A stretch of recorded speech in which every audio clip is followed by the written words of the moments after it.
Welcome, everyone, to the Flower Files podcast sponsored by Wildly Native Flower Farm.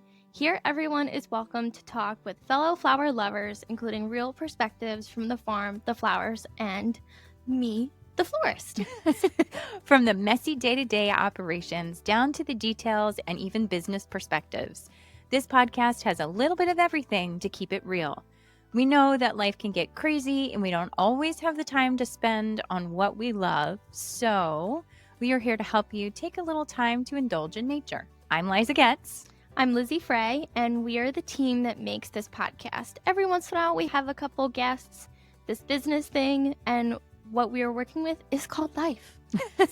Join us as we walk you through how to think outside the box, talk from the farmer's perspective, have honest conversations about florals, and how to run, well, life. So listen in. You can find us on Apple Podcast, Spotify, in the podcast section, and any of your other podcast platforms. You can also find us online at wildlynativeflowerfarm.com, and in an easy way, you can look in the show notes, and all of the information will be right there for easy access for you guys. Hey guys, welcome back to the Flower Files, where we dig into the stories that keep our hands dirty and our hearts full. I'm your host, Liza Getz, flower farmer, educator, and founder of Wildly Native Flower Farm. And today we're going to dig a little below the surface, literally. We're going to talk about soil, not dirt, soil. The dark, crumbly magic, if you have perfect soil, because where we are, it's a little sticky, that makes or literally breaks your garden. Doesn't matter if it's a pot, a garden, a raised bed, a farm, whatever. It is literally every bloom, every crop, everything. That's what makes or breaks it.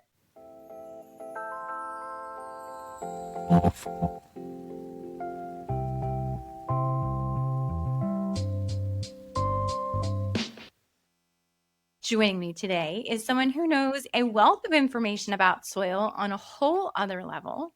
Ryan is here from Shore Soils, so welcome. Thank you very much. I'm glad to be here. You're welcome.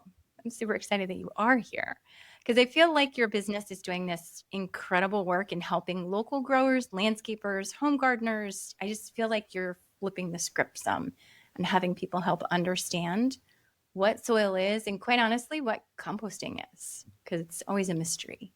It's always that thing that people are like, hey, I want to do that, but they're not sure where to start. So we're going to kind of break it down. How did Shore Soils come to life?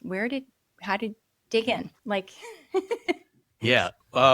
So weirdly, growing up, I worked on a Angus farm that was close to us. And back then, manure is just something that you dealt with. I think I was too young at that point to actually understand what manure management or a manure management plan was, if that was really even a thing that many years ago. I feel like it was probably just starting to be a thing. Probably. But I'm not originally from the shore, so I'm from northern Maryland. Gotcha. Very, very hilly, and we actually have great earth up there. But so not so far north that you're in Pennsylvania where it's rocky. Just about. Okay. Just about. But yes, even up there, you still get pretty good pockets, right? But then it's mixed in with a lot of rock. There's nothing like digging in the soil and then you hear chink and you're like, oh. Dang it. But yeah, so my wife and I had a little one and we moved over to the Eastern Shore, and I have a really hard time sitting still. I identify with that. If I have 30, and my wife can attest, if I have 30 seconds of spare time, I will find a way to fill it with something I do not have time for. And that's kind of where this came from. I saw this weird compounding issue, and it's not localized to the Eastern Shore. It's not localized to Maryland. It's a global issue, right? That you have this huge influx of people, and there's a lot, and we can dig into it a little farther later on, but you have these things, waste to energy, and you send things to the incinerator, and all that powers this, but it's not. It doesn't feel right sometimes. No, you're replacing one issue with another. And I'm in no way, shape, or form poo-pooing on the waste energy industry, because there is definitely a need for it, right? There's tons of material that you can't do anything with in a different manner. And that's a great candidate for waste energy. But then we have, people moving from the Western Shore here to the Eastern Shore, and the continuous influx and building, and we're not making any more landfills. No. It's like, I kind of thought about it. I'm like, well, okay, well, how do you do something, right? How do you do something about it? And that's one of the things, and not to sound Boy Scouty, but that's one of the things that I kind of miss about being in the military, and that, I don't want to call it an industry. But I felt like what I did mattered. Right. And I was craving that again. So I started looking at it and I said, well, that's kind of neat. I mean, this is in the composting industry, organics recycling is an emergent industry. So I said, okay, well, let's do this. Yeah, right. What is there here that we do that, right? We have manure management, and I'm not the only composter on the Eastern Shore, so please don't take it that way. But how do we bolster it? And you brought up a really good point earlier of people not necessarily understanding the industry. I'm telling you, I feel like 75% of what I do is just consumer education.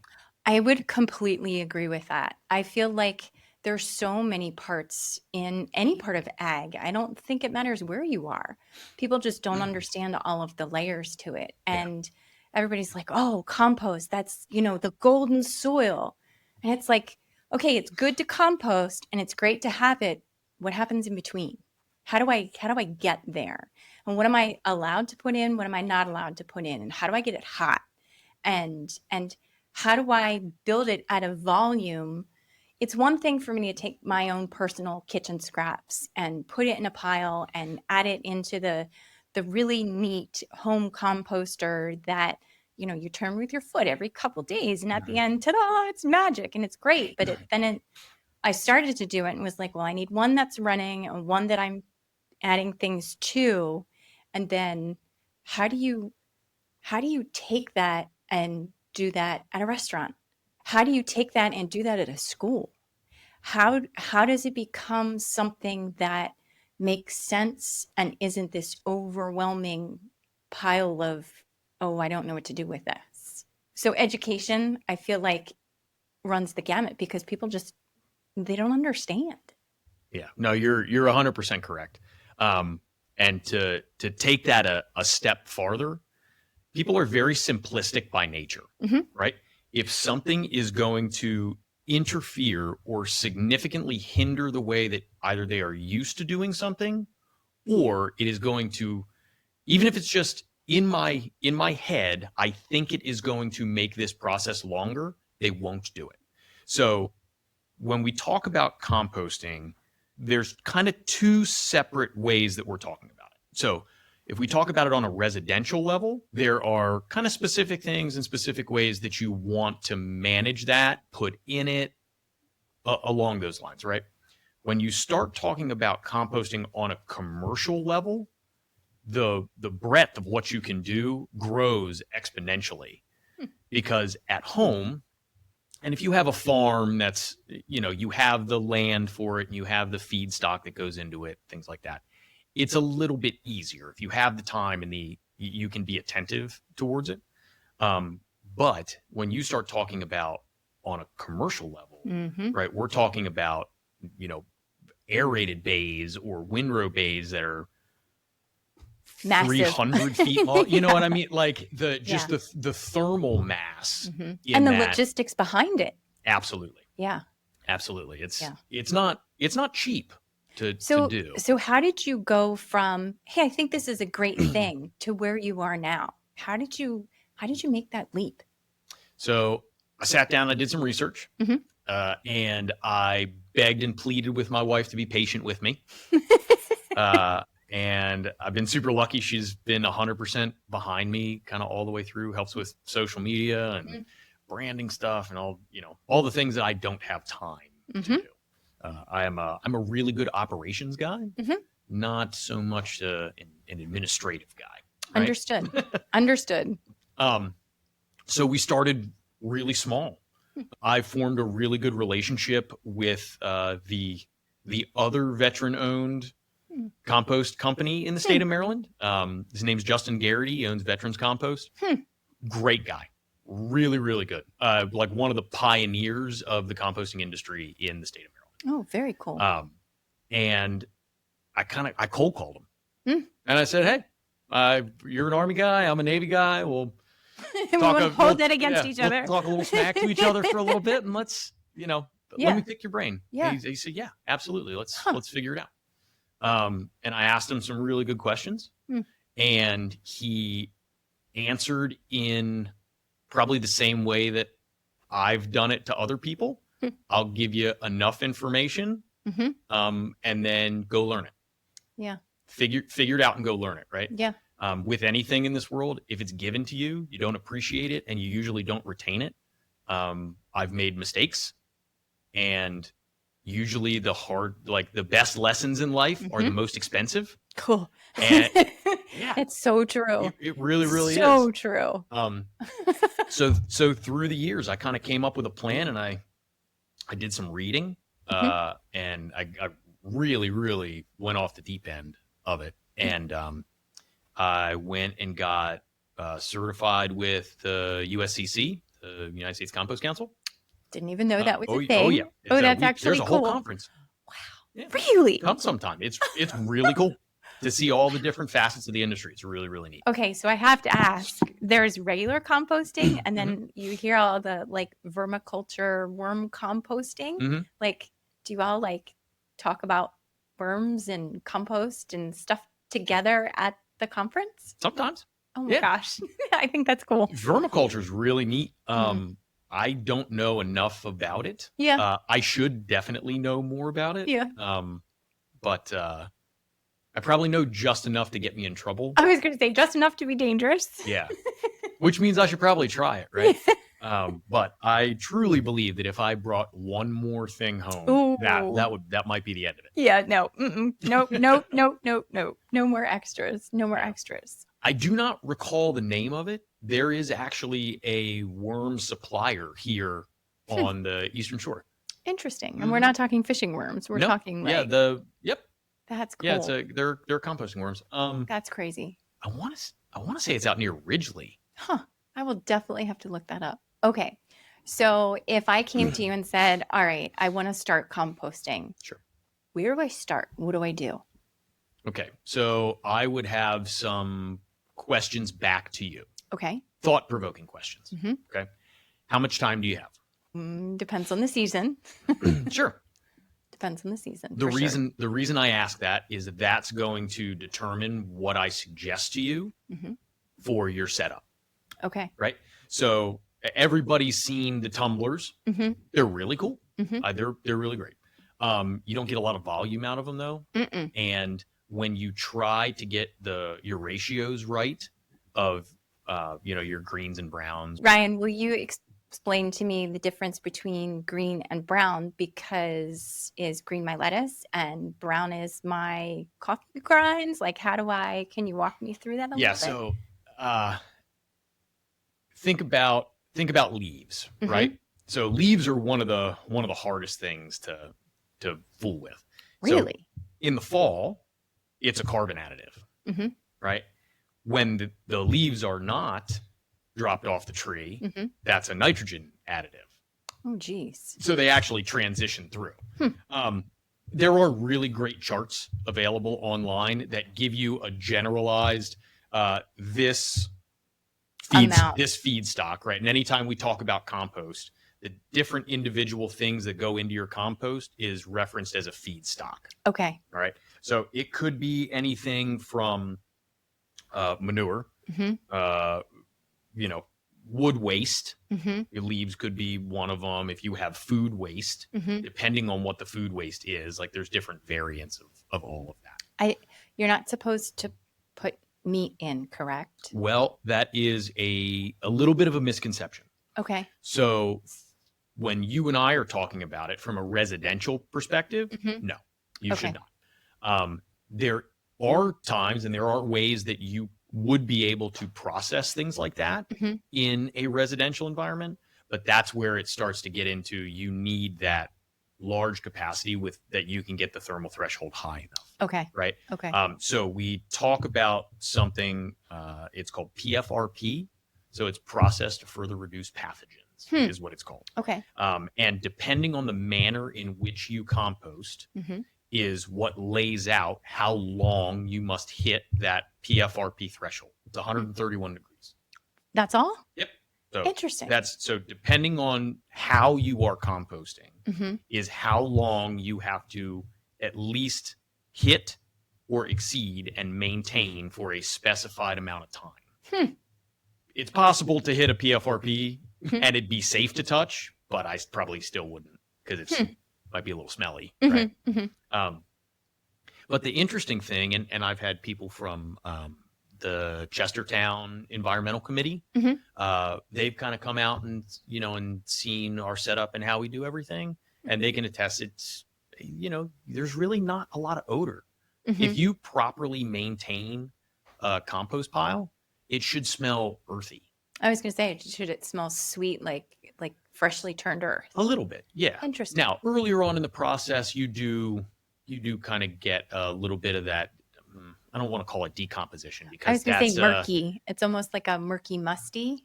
Musty is maybe a better way to put it, but it should never be foul, right?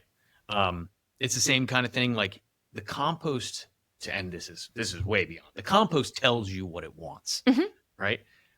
You can get almost an ammonia smell. Sometimes it comes out of it. And that's when it's turned, like it's not properly managed or your ratio's wrong. There's, too much moisture in it, things like that, to where it's now starting to shift from aerobic with air to an anaerobic setup. And then it's just kind of becoming muck. It's not aerating properly and doing the things. So does that mean that your ratio isn't set up correctly? If it's okay. Yes. So if you have an overage of nitrogen, typically it will turn anaerobic. Interesting. What kind of, okay. So I'm going to ask you to jump into the large scale brain. Jump out of residential for a minute. Sure. What kind of containers, like how do you go collect that from folks? And then how do you manage all of the balance of all of the different inputs that you need? Sure. So we do multiple different types of collection. So we do residential and commercial. Our residential setups are super straightforward. And this was kind of one of those hard lessons that we talked about that I learned before. When we initially started, we were giving everybody a 5-gallon bucket. It's got a screw top lid on it with a little gasket. So you can, crank it down and it keeps everything out of it. And we were swapping the buckets. That's great until you have more than, a couple dozen. And now you're having to logistically try to figure out, where do I have to have all these clean buckets and I have to have all these dirty buckets and swapping this out and swapping. So we scrapped it. We said, okay, what's the better way to do it? So then I went and sourced liners, compostable liner. So what we do now is when we run our routes, we'll empty those 5-gallon buckets into a larger bucket. We take a paper towel, wipe it out.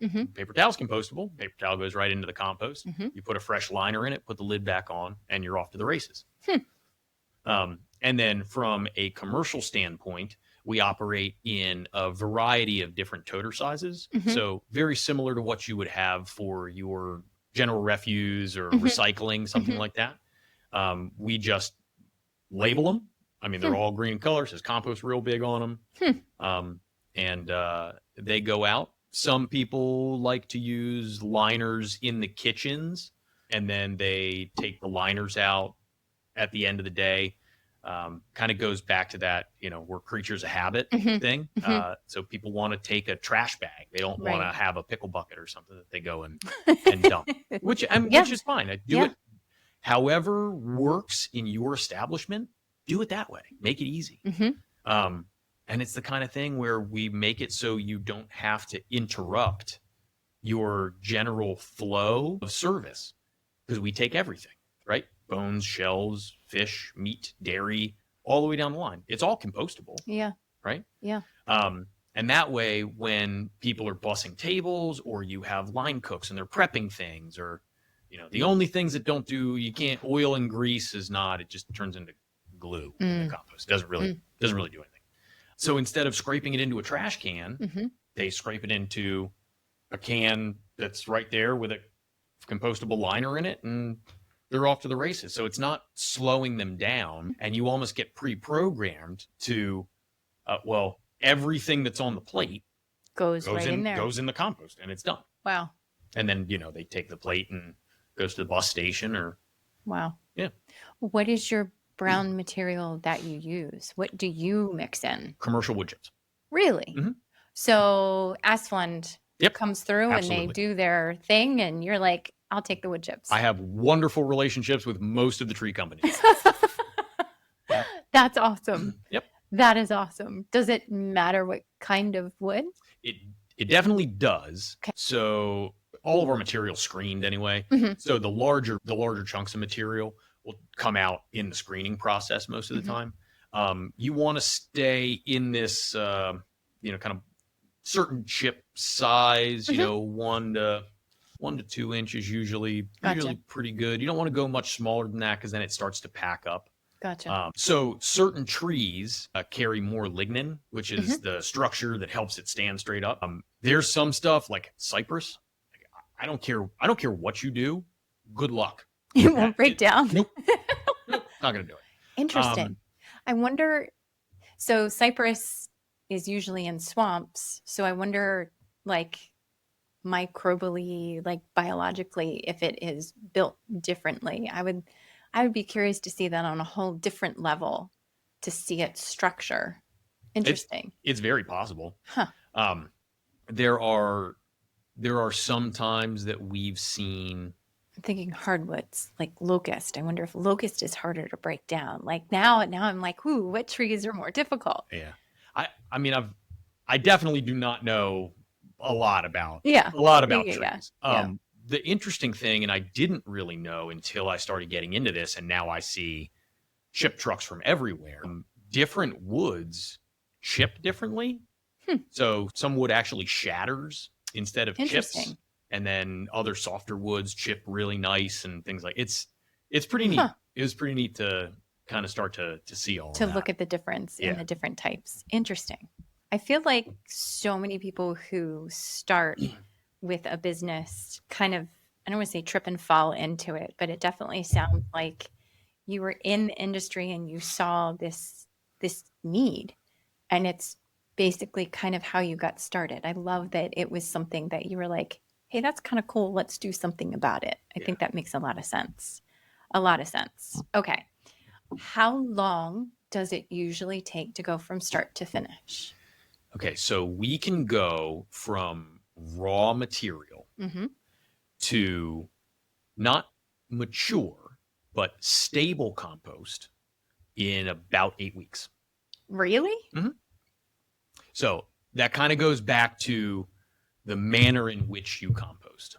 Okay. So we compost in an aerated static pile setup. So we have bays, long, wide bays, and there is a piece of pipe with slowly like ascending holes that are drilled into.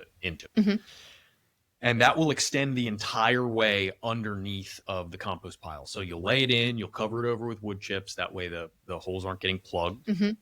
And then you'll load the compost bays all the way up. All the way up. How tall is all the way up? So our bays are, I guess, about 7 feet tall. Are they completely enclosed? They are not. Interesting. Open on top. Okay. And then once you get it loaded with the raw compost, you'll put wood chip on top of it again. So you want a good, 3-inch, 4-inch kind of cap on top of it, and it's called a biofilter. Remind me about. I'll tell you a little fun story about that in a minute. And then we have blower motors that hook to them, and they run on a timer. And we have found that our very specific setup and our very specific chemistry that we can run for about a minute every hour, 24 hours a day. That's what it is. So the blower, as that comes on, it's the equivalent of you taking a loader and turning a static pile. Okay. Right. Understood. The interesting thing is when those microbes are in there working, when you go and you turn a static pile with a loader or even with a shovel, right? You go out, you do it with without exaggeration. If you were to do it at 6 o'clock in the morning, by 6 o'clock at night, most of that oxygen is already gone. Because they're frivolously working inside, right? Yeah. And that's why it all happens so quickly. So tell me your story about. So we'll go down the kind of the gross side of it for a second. Are you familiar with biosolids? Yes. Okay. So wait. So in case somebody who's listening is not, yeah. maybe we should explain what that is. I'm a nerd and everybody knows that, but go ahead. Okay. So wastewater treatment plants, when you flush your toilet, it goes downline to a wastewater treatment plant. There are centrifuges there. It goes through a macerator, and then it'll hit a centrifuge, and it'll spin all of the water out of what was coming down the sewer line. Pipes. Yeah. What is left over after that water is spun out of it is called biosolid. So it's a little drier than a paste, if you think about it like that. There are very, very, very successful companies in the United States that have made their entire business just on processing biosolids. Milorganite is a company that takes then that paste and breaks it down, and it becomes a fertilizer. I mean, so it's funny because if you don't know what it is, you're like, oh, look, it's an all organic fertilizer. But don't spread it with your bare hands. Well, the interesting thing, and it's all been through that PFRP process. Yeah. So it's safe to touch. It is. But like mentally, yes. Like once you're like, oh, wait. Yeah, 100%. Yeah. But it's interesting, it varies by state and by region and things like that of what that biosolid compost is acceptable to put on, right? So like here in Maryland, you can use it on anything that is not, I am grossly generalizing this, but anything that is not going to come in contact with humans from a food perspective. Right. So I mean, like turf's okay, but you can't, use it in home gardens. Right. So I toured Denali is another one of the companies. So Gotcha. We toured a Gotcha. Denali facility. Gotcha. Huge. I mean, absolutely enormous. There was a little bit of an odor outside. I mean, but the whole building is under negative pressure. Well, when they open the doors, it is eye-watering, wild. Wow. But it goes back to what I was saying about the biofilter. So the building is all under negative pressure, like I said. They literally take pipes and they'll dig 5-6 foot in the ground, just a big pit outside. The vent pipes sit down in a layer of stone underneath this pit, and then they cover it with wood chips. And it takes all of the smell out of it. Interesting. Very interesting. So like our facility, it's the same way. When we load our bays, we cover it down with wood chips. And then when the blowers run, because we run in positive aeration, not negative aeration. Gotcha. And as you positively aerate it, it would, without that biofilter there, it would blow out and you would smell the composting process happening. But you really don't get that because of the biofilter. That's cool. Yeah. That's super cool. Wow. So the trees not only clean the air that we breathe naturally, they also, wow, that's a filter in a whole different way. One of the questions, so I know composting is something that people look at and they get really excited about. And then sometimes they pause and they start to ask like this list of questions. What about? How do you keep out creatures? How do you keep out like a raccoon from coming in or something else like a mouse or a rat or something Because if you have all of this, I mean, it's a food source. Sure. What do you on your level, that's totally different as opposed to somebody who's in a home garden. Absolutely. So it kind of goes back to that proper maintenance, right? And not letting things sit around. Here in Maryland, and I believe that I'm saying this correctly, or it might just be something that I made up in my head and I'm sticking to it.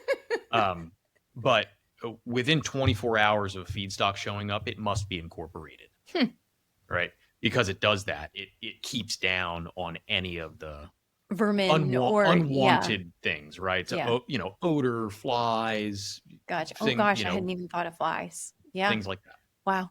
Mm-hmm. So, okay. So we've kind of talked through, I feel like, garden and composting in general and how it works. We've danced around the topic of manure, but if you've got, I don't know about you, but anywhere on the shore, there are certain times of the year where they turn the pits and then they start spreading. And you can tell if they've turned a cow pit versus a pig pit versus any of your different kinds of manure, all the chicken manure. Is there a difference that you see in the breakdown rate, or do you change the ratio based on the type of manure?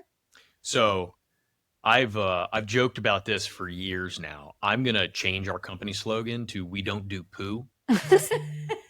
I don't use it at all. Interesting. Nope. Okay. None of our material has manure in it. Okay. Yeah. I don't know if I can necessarily answer for somebody else. I can tell you though, the type of manure has different ratios. So depending on what it comes from, you would adjust accordingly. That makes sense. Yeah. That makes a lot of sense. I feel like people automatically assume compost has some type of manure mixed into it. Yeah. So awesome. But we do all kinds of things. So we have a few flower shops in our portfolio, and it's the coolest thing to see. Basically, to see what they have going. They almost don't have trash. It's a really, really good model for the compost industry and the kind of the reduction industry as a whole. So with recycling, pretty much everything that comes through the flower shop is either recyclable or compostable. Yep. So. Yep. It's very, very, very true. Very true. I feel like that's a side of weddings and flowers that people don't always grasp is people want these great, big, amazing things. And then at the end of the night, that is all broken down and taken out. And we work really, really hard to gift and reuse and repurpose as much as we can. Well, we reuse and repurpose as much as we can during the event. But at the end of the night, if people haven't taken those flowers home, we still take them back here. We do a lot of work in taking them locally to just, you know what, hey, go take these to this retirement home or surprise somebody here, or we'll collect things from scattered vases, for example, and put them in a larger vase and just go donate that. But there's also some nights where it's 11:30 at night that I'm breaking down a wedding and I'm tired and I'm just shoving stuff in the van because I want to go home because I started my day at 5:30 in the morning and I have an hour and a half drive. And, maybe I'm not always great at that. And you stand there and you look at everything and it's like, oh my God, this was for 10 hours and now it's done. And the wax, oh my gosh, the wax from all of the candles is just crazy to me. So, but we're a farm. We have that capability to take everything to a pile out back and just spread it back and, do as much as we can. I can't imagine a facility that, is in downtown DC. Yeah. What do they do with it? It ends up in the trash, not by any fault of theirs, but it's true. But that's the industry. That is the industry. Yeah. So, and it's ease, right? Yeah. Unfortunately, it's easier for people just to throw it away. Yeah. Than it is to, I don't want to say do something responsible because that alludes to that they are being irresponsible. But, yeah. Yeah, but to choose to do something else with it. And sometimes, honestly, just the logistics. You have 300 scattered vases that have gone out. Those stems are now 4, 5, 6, 8 inches. There's not a lot of vases that you can collect and then put them into to then redo something with them. So it's hard. It's really hard. So I love that you work with flower shops. Yeah, it's really. Do you compost here? We have a pile that's out back Okay. that everything goes into. Sure. I mean, it's the pile out Yeah. back. But realistically, when we're flipping the field, we're taking things out of the field and stripping the field so that we can plant the next crop. Well, we're taking all of that and we tuck it all through the woods that surround us. Yeah. So I'm not technically composting, but I'm putting it back into the earth that way. Yeah. I mean, it all breaks down. It absolutely all breaks down. And, 10, 15 years from now, I'll probably be out there grabbing it all back up because I don't have an 8-week turnaround time. That's crazy, crazy, crazy. So, okay, you've gone through and you've done all of this composting. You have compost. What do you do with it? So when are you asking from a process perspective? No, like you have the end product. You have the compost. What do you do with it? So, one of the things coming from an agricultural childhood, and I'm an environmental nerd at heart. I get that. Right. I identify with that. Yeah. Yeah. It's one of those things. I've been diving for years and years, and seeing it from a subsea perspective, and then really learning and kind of digesting, well, what is happening, right, and where does that maritime health come from, right? And a lot of that starts here, right, on land. And it starts with every choice that every person makes. It really does. So I thought about that and I said, okay, well, how do we try to do things more sustainably? Right. And that goes into a whole different conversation of sustainable agriculture. But to directly answer your question, we donate about half of everything that we make. Wow. Yeah. So that either goes back to homeowners, the restaurants, or anybody who composts with us is eligible for an allotment back. A lot of commercial entities are not interested in that, so I give them the option to donate it to fill in the blank in their community name, Got it. kind of thing. Okay, this was donated to you from, whatever entity, and not from a tax perspective. I mean, we are not a nonprofit, just as a feel good. They'll pick somebody and say, yeah, I like, give it to these people. And then the other aspects of it is we do different enriched soils. We sell topsoil, we'll sell straight compost, any blend in between. If you can dream it, we'll make it. You'll mix it and create it. Yep. I love it. Just tell me what the ratio you want, and we'll figure it out, and we'll get it to you. I love it. That's very cool. Very, very, very cool. Awesome. Okay. I could literally sit here for hours and just pick your brain. How much time do you have? I feel like on our own farm where I first started that first patch, and we've had so much time to really work with that soil. That's some of our best growing space. It makes sense. And then it's been 2 years ago, the furthest section closest to the road, we have like 4 plots, and then we have a section of perennials.